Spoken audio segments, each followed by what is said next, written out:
Hello everyone and welcome back.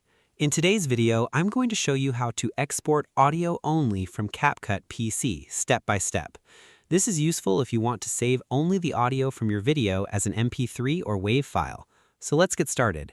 First, open CapCut on your PC. Next, create a new project or open an existing one. Then, import the video that contains the audio you want to export. Drag the video onto the timeline. If needed, edit the audio before exporting. Once you're ready, click the Export button in the top right corner. In the Export window, click the Audio tab. Next, turn off the video option if it's enabled. Then, choose your preferred audio format, such as MP3 or WAV. Select the audio quality if the option is available. Next, choose the folder where you want to save the audio file. Then, click Export.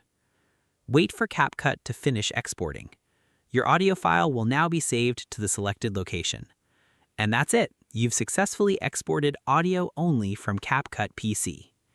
Thanks for watching this video. If you found this tutorial helpful, don't forget to like, subscribe, and turn on notifications for more CapCut PC tutorials and tips. See you in the next video.